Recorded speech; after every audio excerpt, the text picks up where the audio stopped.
तापमानाचा पारा हा चांगलाच घसरलाय।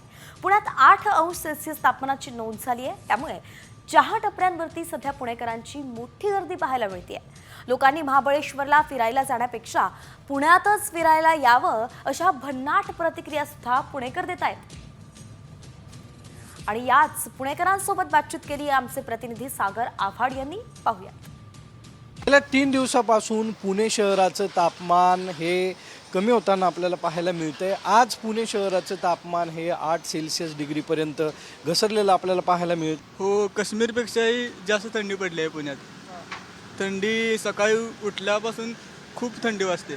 एवढ्या गेल्या 2-3 दिवसात खूप थंडी वाढलेली आहे। असं वाटतं की लोकांनी महाबळेश्वर सोडून पुण्यामध्येच त्यांच्या सुट्ट्या सेलिब्रेट करायला यावं थंडीच्या। पुण्यामध्ये लवकर पुणे चालू होतं सकाळी 6:30-7च्या दरम्यान, पण आता सध्या बघितलं तर 8-8:30 वाजता लोकांना बाहेर वगैरे निघायला। भरपूर थंडी आहे इथे पुण्यामध्ये।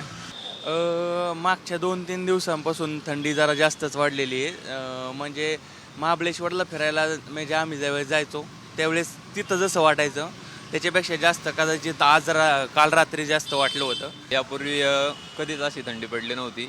ह्यावेळेस म्हणजे 6 डिग्री सेल्सिअस 8 डिग्री सेल्सिअस इतकं कमी तापमान पुण्यामध्ये याआधी कधी पाहायला भेटलं नव्हतं। आणि आम्ही आनंद घेतो या थंडीचा।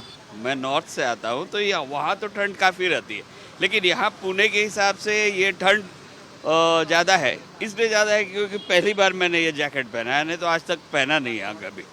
गार्डन असतील, त्याचबरोबर चहा अमृततुल्य असतील किंवा शेकोटे असतील, या ठिकाणी पुणेकर ऊब घेताना दिसतात। कॅमेरामन सुमित भोसलेसह सागर आव्हाड, साम टीव्ही, पुणे।